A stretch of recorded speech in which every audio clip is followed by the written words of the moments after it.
Hello everybody, welcome back to my channel. It's Terry, and as promised, this is my haul from Andys Orchids on a stick. So in my previous video I explained my experience at Andys and regretful that I didn't film more video there. I did film some, but the first time that you're at Andys, it's so overwhelming with the plants and everything that is blooming and the space, and you're getting so much information that it's really difficult to do anything except listen and pay attention. And when you're making a video, you can't pay attention, you know, because you're really only looking through that little viewfinder and not really paying attention, and you're really missing a lot of what's going on inside of those greenhouses. So, you know, I knew going in that I was not going to do it. So anyhow, this is the haul. Maybe if I go again, I hope so, I will actually be there when Andy's there. But it was an enjoyable experience regardless. You know, it would have been better to meet the man, but I had such a great experience. I never had a better experience, in fact, at any orchid nursery. You know, most of them let you wander around and you have to go and find them, but you know, there they walk with you, and as you're walking to find your plants, you know, they point out all these other things, or you see a lot of other things, so the list grows and grows and grows, so you see where I'm going. But anyhow, let's get to this unboxing. There are 12 plants in here, and I'll just start opening it. Okay. All right, well, I guess it did affect my video. My phone rang and the video stopped. So hopefully I won't get another phone call before the end of this unboxing, because, you know, I like to do things in one take if I can. I'm not really, oh, well, I can't say that. I do love film, and I would love to be able to direct a movie, and all of that. Cinematography is beautiful art form. I can appreciate that. But when it comes to this whole YouTube thing and, you know, the whole production aspect, I'm not so into it. You know, I just want to get it over and done and get to what the purpose of it all is enjoying my orchids. And, you know, my limited ability to do this, I'm so happy that I am able to do some of it with you all. I am trying to include you all more, because it is lonely sometimes in my greenhouse, but that's fine. I have a one-on-one with all my 600 plants. All right, so of course they're gonna send me, what is this? Oh, Orchids in the Park, which I had talked about going to while I was in San Diego, not this year, but in the future at some point, or maybe catch one of their open houses, whenever that is. That would be a great thing to do. All right, so it is such a beautiful day out today. Today is July the 26th, I believe. And this also is just some more information about Andys, the different societies, Orchid Digest. I'll just toss that and get to what we are here for. And I hate these peanuts because you just can't keep them neat. All right, so this first thing here, which I can already tell what it is, this was on my list. I really only got a couple things that weren't on my list, which if you've ever been to Andys, or if you are another orchaholic as I am, then you can understand when I say getting 12 plants, only 12 plants at Andys, is a big feat of restraint. All right, so let me hang this and kind of clean it off a little bit. Careful not to damage the spikes. So this was on my list, although next to it was another plant that was mounted that was kind of either a subspecies or just another epidendrum that was in that same class of epidendrums. But anyway, this epidendrum is Epidendrum. If I could focus. Oerstedii, which is a relative of Maxillaria, and in some journals this is considered a variation of Maxillaria, but it is recognized as its own separate species. The flowers are fragrant. Yeah, still fragrant. Yeah, this is Epidendrum, but now I think has been reclassified as Coilistylis. These plants are from South America, Colombia, Costa Rica, Panama. Very fragrant. They do like a lot of sun, as you can tell by the foliage being, that shade of yellow-green, which is appropriate for them. This one does have 2 spikes, which is nice, mounted. That's plant number 1. Okay, and that does like a lot of sun. Number 2, wow. Okay, so this was on my list, and these hangers are backwards, so with a little maneuvering, I can get it to where maybe I can hang it there, and gently, because it is in flower. And can anybody guess what it is? I'm sure you can. Well, let me just go ahead and turn it around for you. I'm sure you know exactly what it is now. It's a Maxillaria tenuifolia. Maxillaria tenuifolia, but it's the aurea form. So this is a yellow form. And it still has that coconut fragrance. And it is mounted, and that's how it will stay. These were kind of pricey, but that's okay. It's very unusual, which is, sorry for my hand. But anyway, it's very unusual, very rare. I don't know who all has them, but I know Andy does. And there's a few new growths coming up a layer on the sides there, which is really nice. Flowering size. So I'll leave that there. Plant number 2.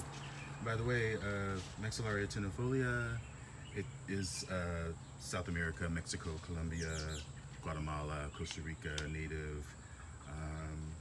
Does need a little bit of a semi-rest in the winter, and I give my regular tenuifolia a little rest in the winter as well. But otherwise in the summer, in the heat of the summer, I water it a lot. And actually, you can let that plant sit in water, and it will soak up all that water and will want more. So that's how I grow it. And again, that's how I grow it. So unless you have my conditions in my greenhouse or outside on my porch, I would grow these things. Do your own research, gather your research. Not saying don't listen, but do your own research and make up your own mind. Don't trust people blindly, because everybody's situation is different. All right, now this one, okay. Now this is, wow. Okay, I'm gonna set this one up here. And yeah, I'm on the street, but that's okay. Who cares? In lieu of unwrapping all of that, I'll just flip it around to where the flower is.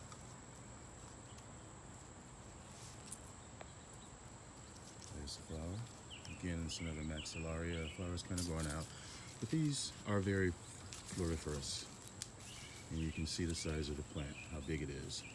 I have one in the greenhouse, and I meant to bring it out to show you what I have already, and you would totally understand why I'm getting another one.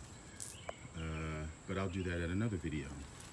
This is one of my favorite plants ever after seeing it this spring at mini shows, Maxillaria picta. And as the text says, this is from Brazil. These are both epiphytes and lithophytes. is a warmth-tolerant plant. What else can I tell you? It is a single-flowered plant, as that one shows you, or said, or saw, as you saw. But Maxillaria picta. Love, love, love. Flowers are fragrant, and as I said, floriferous. They pretty much bloom off of every new growth. Matured new growth, I should say. Spotted flower on the front and the back. Nice thing. Okay, you know what? Break.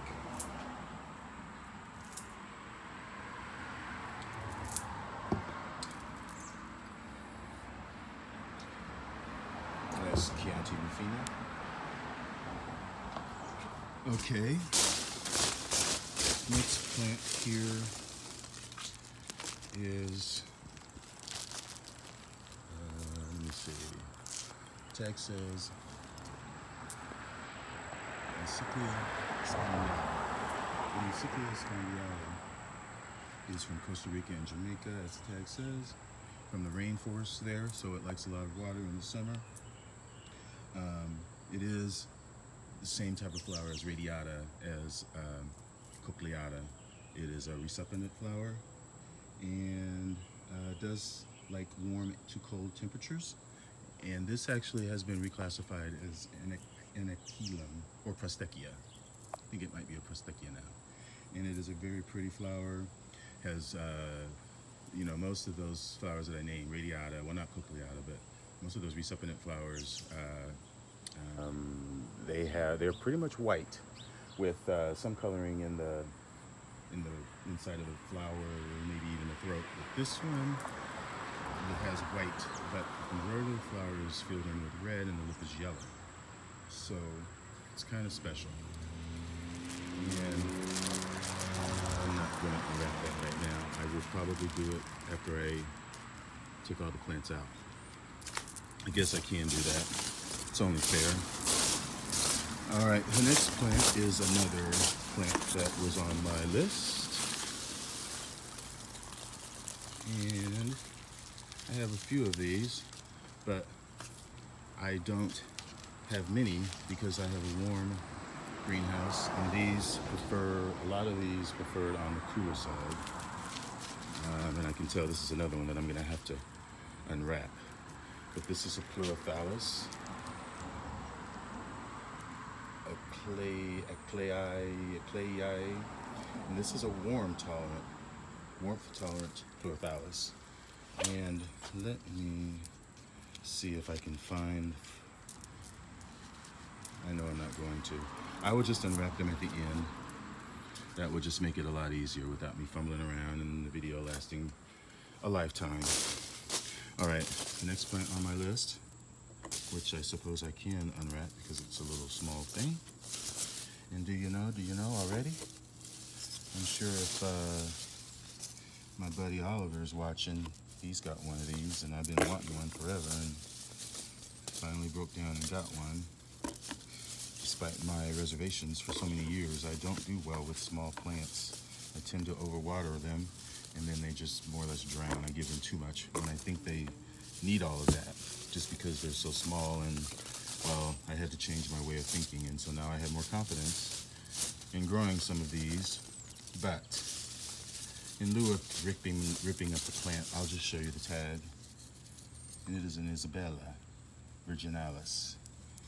And these are famous for the webbing around the new growth. Similar to my Enobulbon munificum that I have, that I'm waiting on to bloom. The bulbs are bigger, but same sort of webbing. Speaking of Enobulbon, if you have not seen that plant, which is a magnificent plant in flower, mine is not in flower, but what's his name? Armando? Not Armando. Anyway, his channel is Orchaholic. I think it's Orchaholic or Orchidaholic. Alberto. He's in Italy, around Pisa area, and he has one right now that is beautiful. Has a branching spike. It's amazing. And I'm sure if you find his channel, you will find it because he just made that video a week ago. But anyway, these like it warm. These plants hail from Brazil. They like it on the hot side. They do like to be dry between waterings. What I've read about this plant is that they like it more humid in the summer with the high temperatures, and then in the winter they like less humidity, like right around 50%. So I'll have to kind of deal with that in the wintertime. And I think they want a rest as well, a slight rest of water in the wintertime. But it does get a nice little white flower with maybe a slight pink in the lip, I believe. Maybe it's just black, but it's a cute little thing. And I'll just set that up there. Next is this. And it's another Maxillaria.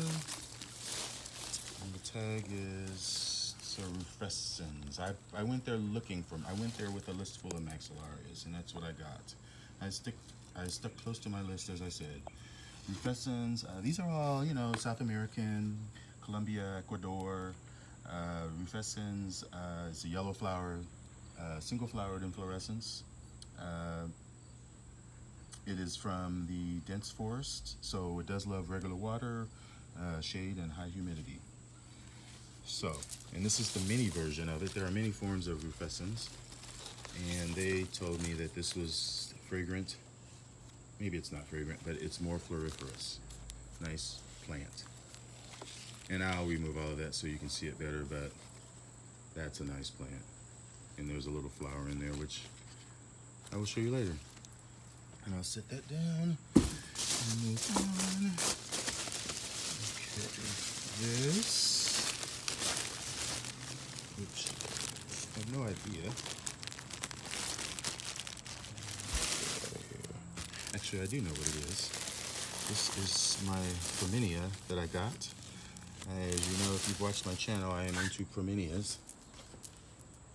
I love them, in fact.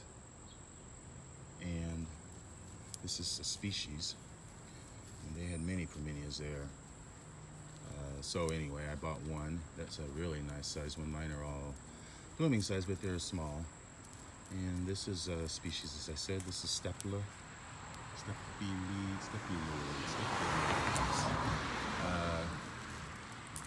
And flower. Not kind of closed, but the flower is fragrant. It is yellow or yellowish green, and it's got the striping on the inside and the dark maroon lip. Very nice thing. These love to be kept moist and in semi-shade, well, mostly shade, and they like to be intermediate. But the key is the moisture. And also another key to these is do not repot when they are forming new pseudobushes, because that will set the plant. All right. Next is this, another Maxillaria, which I don't think it was on my list, but I could not be talked out of not buying it, if that makes any sense. There's the flower, and if I remember correctly, there are several flowers on this and several spikes.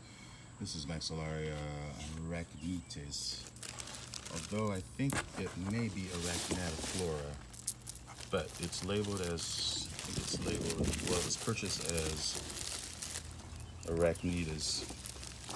Yeah, it has a lot of flowers on them that are going out, but still, there's a couple new growths. Just a really nice plant. So, let me see, the tag does say, oh, it does say Arachnitiflora. Okay, see, I knew that, but it was purchased as Arachnites, which Arachnites is a more cooler growing plant. I mean, it is from the higher elevations of Ecuador, and you know, that's what I was thinking of when they were convincing me that I could grow this plant, because I was looking at the tag, and now I know Arachnitiflora is a more intermediate, maybe even somewhat warmth tolerant Maxillaria, but I love those alien looking flowers, and I know Roger has one think he might have one. He might have even given it away, but I think he might have one. I think he recovered it. And it's still part of his collection. Maybe not, I don't know. But he had one, and I love those blooms. Okay, my next one, this is another Maxillaria. And this is richii. And nice size plant. Richii is a Maxillaria that's from Ecuador. It is a hot to cold grower and does have a very nice pink flower with a yellow lip. Very nice. So, I'm not sure if there's any fragrance or not. All right. Oh, sorry. Wow, that was close. Okay, here we go. Next, Maxillaria.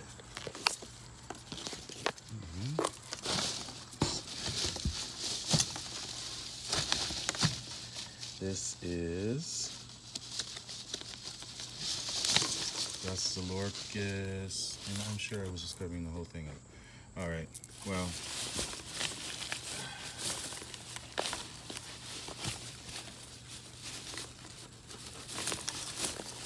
here we go.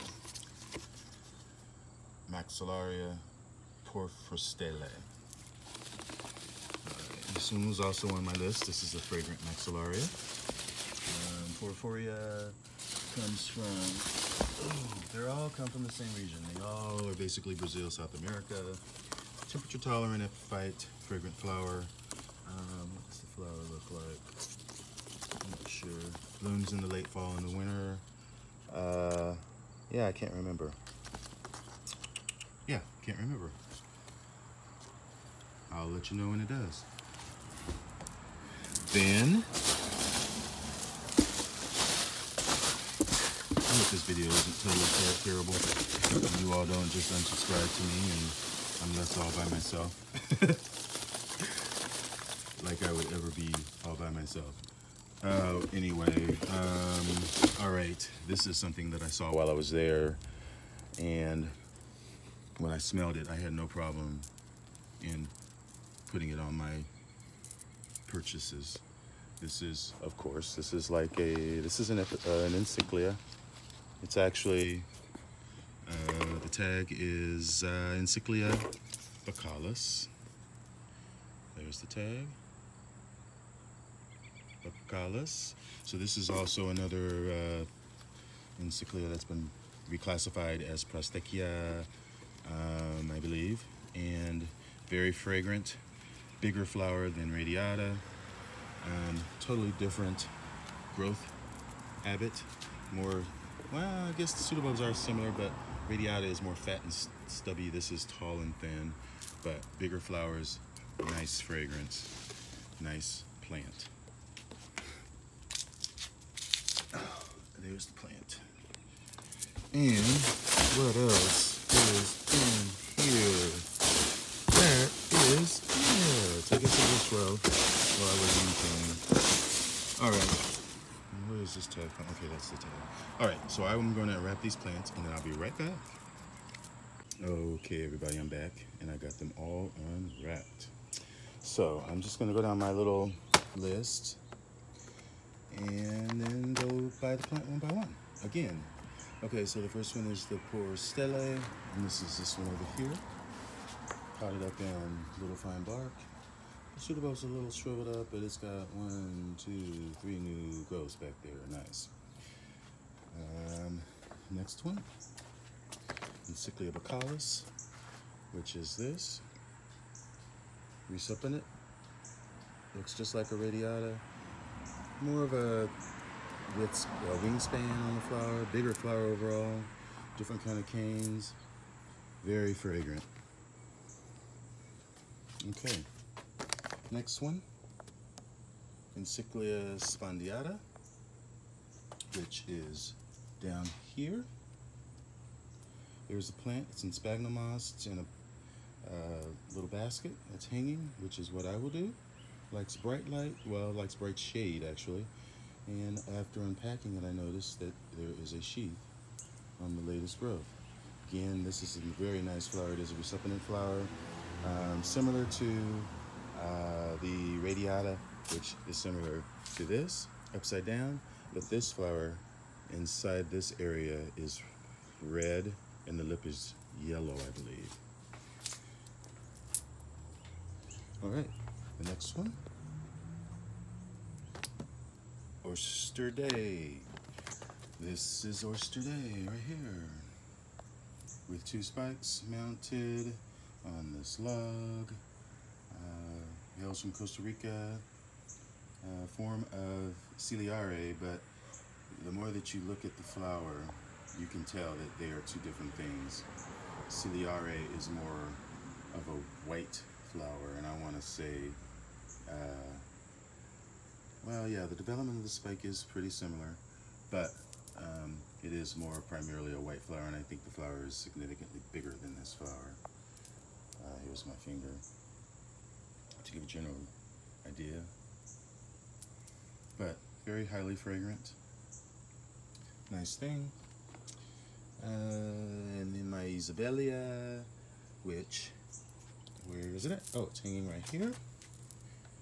And this is the one that I picked out. They had a row of probably 10 of them, maybe more than that.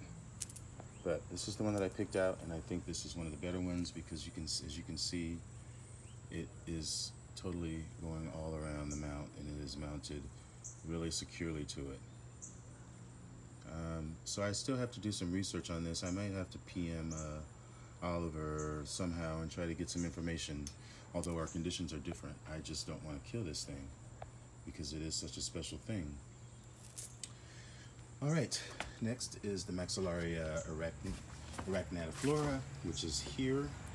Again, it is in a hanging basket, and as you can tell, it is in complete sphagnum moss, which tells you a lot of things. It tells you that it likes a lot of humidity because of the green, and it tells you that it likes a lot of moisture because it's in pure sphagnum.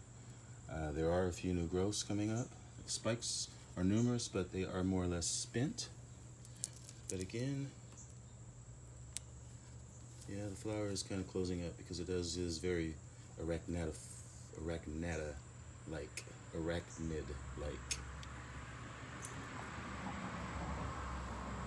But again, they are closing. These parts would be out more like a spider.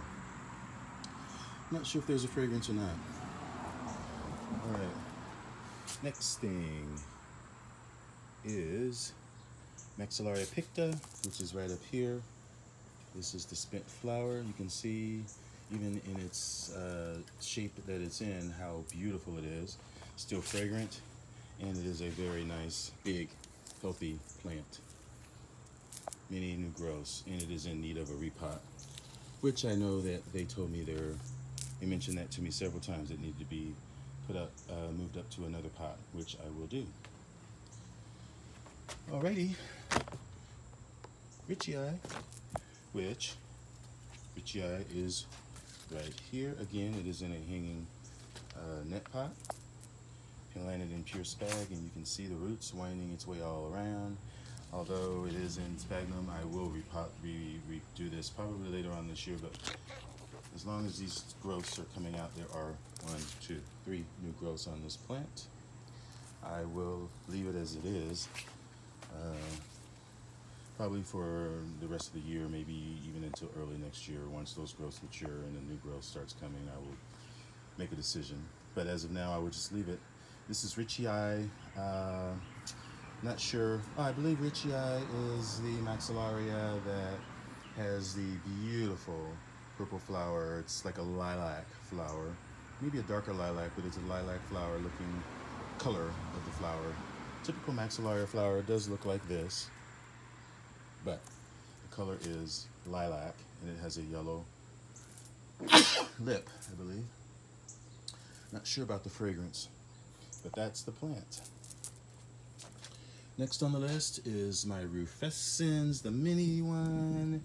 And where's that at? Okay, that's around here.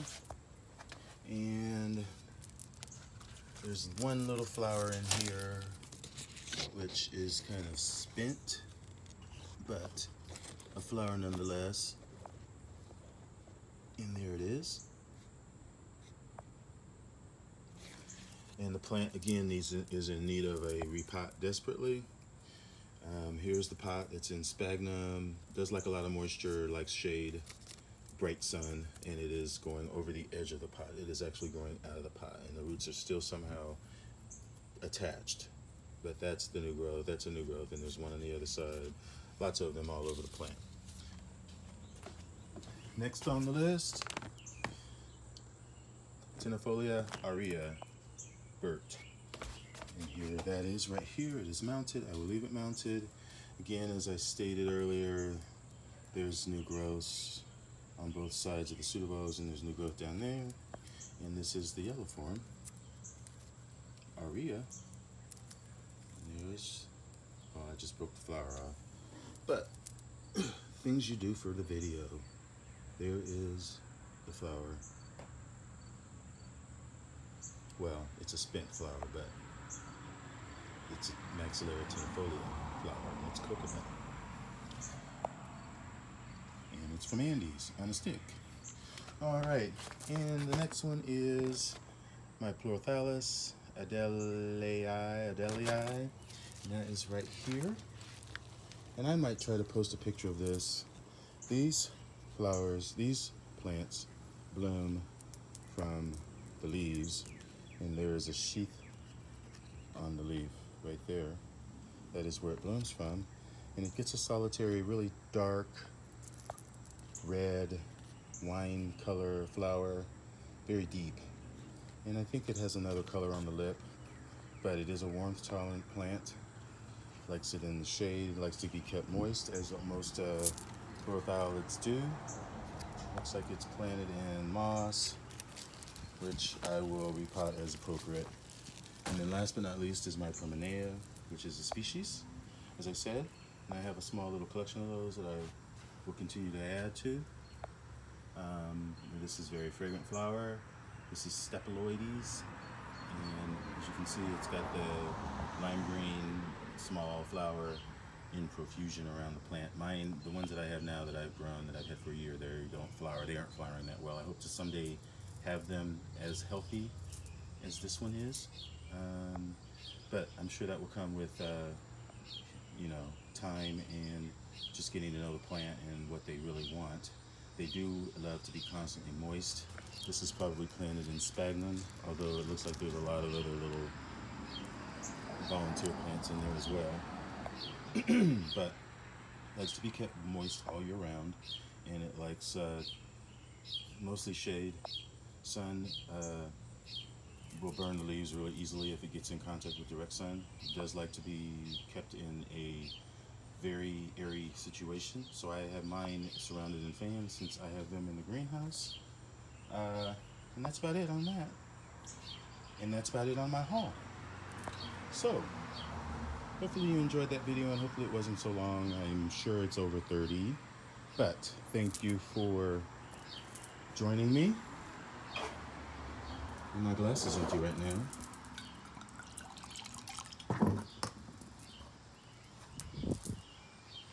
Enjoy your orchids.